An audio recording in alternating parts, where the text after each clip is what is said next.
সবাই এদিকে একটু মনোযোগ দিন। আজকের এই ব্রিফিংটা কিন্তু খুবই গুরুত্বপূর্ণ। আমরা আজকে আমাদের প্রোডাকশনের সবচেয়ে বড় একটা শত্রু, মানে এই যে অপচয় বা ওয়েস্টেজ, এটা নিয়ে কথা বলবো। আর দেখব কিভাবে আমরা সবাই মিলে এটাকে আমাদের ফ্লোর থেকে একেবারে বিদায় করতে পারি। এই কথাটা সবসময় মাথায় রাখতে হবে। ফ্লোরে যখন একটা পিস রিজেক্ট হয় বা একটা মেশিন বন্ধ হয়ে বসে থাকে, সেটা কিন্তু শুধু একটা হিসাবের সংখ্যা না, এটা একটা জলজ্যান্ত সমস্যা। আর সবচেয়ে ভালো খবরটা হলো কি জানেন, এর সমাধান কিন্তু আমাদের নিজেদের হাতেই আছে। তো সবার আগে পরিষ্কার হওয়া দরকার, এই যে আমরা অপচয় বা ওয়েস্ট বলছি, জিনিসটা আসলে কি।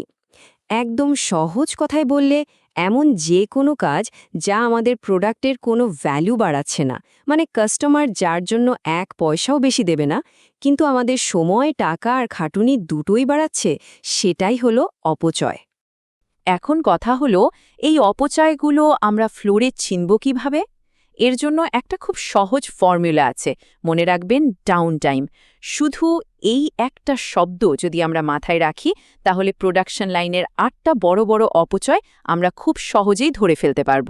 চলেন তাহলে একটা একটা করে দেখি। ডাউন টাইমের প্রথম অক্ষর ডি মানে হলো ডিফেক্টস বা ত্রুটি। ধরেন একটা স্টিচ মিস হলো, মাপে একটু গড়বড় হলো, বা কাপড়ের শেড মিলল না, তখন কি হয়? ওই পিসটা নিয়ে আবার নতুন করে খাটতে হয়, ঠিক করতে হয়, না হলে পুরোটাই বাতিল। এটা কিন্তু সরাসরি আমাদের কোয়ালিটি আর প্রোডাকশনের উপর একটা বড় ধাক্কা। এরপর আসছে ও, মানে ওভার প্রোডাকশন। সোজা বাংলায় প্রয়োজনের চেয়ে বেশি মাল বানিয়ে ফেলা। যখন আমরা অর্ডারের চেয়ে বেশি পিস তৈরি করি, তখন সেই বাড়তি মালগুলো আমাদের স্টোরে শুধু শুধু জায়গা দখল করে পড়ে থাকে। এর মানে হলো আমাদের টাকা আর জায়গা দুটোই আটকে গেল। এখন আসি ডাব্লিউতে, মানে ওয়েটিং বা অপেক্ষা। একবার শুধু ভাবুন তো, একজন অপারেটর তার মেশিনের সামনে হাত গুটিয়ে বসে আছে। কেন? কারণ মেশিনটা হঠাৎ নষ্ট হয়ে গেছে, অথবা সময় মতো সুতা বা ফ্যাব্রিক এসে পৌঁছায়নি। এই যে বসে থাকা, এই অপেক্ষার প্রতিটা সেকেন্ড কিন্তু আমাদের জন্য লস। এন হল নন ইউটিলাইজড ট্যালেন্ট, মানে আমাদের কর্মীদের মেধার সঠিক ব্যবহার না করা। আমাদের টিমের দক্ষতাই কিন্তু আমাদের আসল শক্তি। যখন আমরা একজন খুবই দক্ষ অপারেটরকে দিয়ে একটা একদম সাধারণ কাজ করাই বা তাদের ভালো আইডিয়াগুলো শুনি না, তখন আমরা কিন্তু আমাদের সবচেয়ে মূল্যবান সম্পদেরই অপচয় করছি। এর পরেরটা হলো টি, ট্রান্সপোর্টেশন বা পরিবহন। ধরেন ফ্লোরের লেআউট ঠিক নেই, তাই একটা বান্ডেলকে কাটিং থেকে একবার এক লাইনে, আবার সেখান থেকে আরেক জায়গায়, এইভাবে বারবার সরাতে হচ্ছে। এই আনা নেওয়াতে পণ্যের কোনো ভ্যালু তো বাড়ছেই না, উল্টো সময় নষ্ট হচ্ছে আর দুর্ঘটনার ঝুঁকিও তৈরি হচ্ছে। আই হলো ইনভেন্টরি বা মজুদ। লাইনে যদি প্রয়োজনের চেয়ে বেশি কাঁচামাল বা আধা তৈরি মালের বান্ডেল জমে থাকে, তার মানেই হলো আমাদের টাকা ওখানে আটকে আছে। আর এই অতিরিক্ত ইনভেন্টরি অনেক সময় ফ্লোরের অন্যান্য সমস্যাগুলোকেও আমাদের চোখের আড়ালে লুকিয়ে রাখে। এবার আসি এমএ, মানে মোশন বা অপ্রয়োজনীয় নড়াচড়া। এটা হলো অপারেটরের শারীরিক নড়াচড়া। একজন অপারেটরকে যদি তার টুলস নেওয়ার জন্য বারবার উঠতে হয় বা ঝুঁকে কাজ করতে হয়, তাহলে তার শক্তি আর সময় দুটোই কিন্তু নষ্ট হচ্ছে। আর ডাউনটাইমের একদম শেষে আছে ই, মানে এক্সট্রা প্রসেসিং। এর সহজ মানে হলো কাস্টমার যা চেয়েছে তার চেয়েও বেশি কিছু করা। কোয়ালিটি মানে কিন্তু স্ট্যান্ডার্ড মিট করা, গোল্ড প্লেটিং করা নয়। অপ্রয়োজনীয় কাজ করে খরচ বাড়ানোর কোনো মানে হয় না। তো আমরা সমস্যাগুলো তো চিনলাম, এখন প্রশ্ন হলো এর সমাধান কি। আমাদের হাতে দুটো খুবই শক্তিশালী অস্ত্র আছে।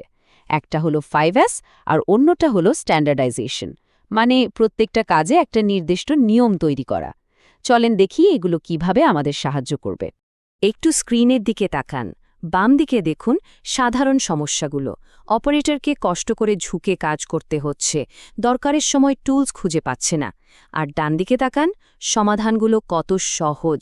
একটা ঠিকঠাক ওয়ার্কস্টেশন, 5S দিয়ে সবকিছু গোছানো, আর প্রত্যেকটা কাজের জন্য স্ট্যান্ডার্ড নিয়ম বা SOP ফলো করা। দেখছেন তো, খুব ছোট ছোট পরিবর্তনে কত বড় উন্নতি করা সম্ভব। তাহলে আমাদের অ্যাকশন প্ল্যানটা কি হবে? একদম পরিষ্কার 4টা ধাপ। 1. 5S ব্যবহার করে পুরো ওয়ার্কস্পেসটাকে গুছিয়ে ফেলতে হবে। 2. প্রত্যেকটা কাজের জন্য যে স্ট্যান্ডার্ড নিয়ম বা এসওপি আছে সেটা অক্ষরে অক্ষরে পালন করতে হবে। 3.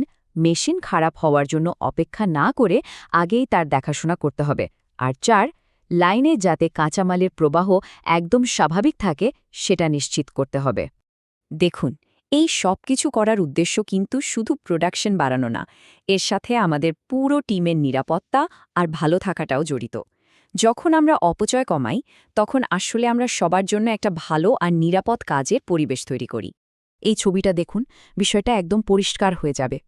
যখন আমরা একটা ওয়ার্কস্টেশনকে এর্গোনমিক্যালি ডিজাইন করি, মানে অপারেটরের সুবিধার কথা মাথায় রেখে সাজাই, তখন তার অপ্রয়োজনীয় নড়াচড়া কমে যায়। এর ফলে কি হয়? তার ক্লান্তি কমে, কাজ দ্রুত হয়, আর সবচেয়ে বড় কথা, আঘাত পাওয়ার ঝুঁকিটাও অনেক কমে আসে। তাহলে সবশেষে লাভটা কি? আমাদের প্রোডাক্টিভিটি বাড়বে, কোম্পানির খরচ কমবে, আমরা টাইম মতো বায়ারকে মাল ডেলিভারি দিতে পারব, আমাদের মালের কোয়ালিটি আরও ভালো হবে, আর আমাদের কর্মীদের কাজের এফিসিয়েন্সিও বাড়বে।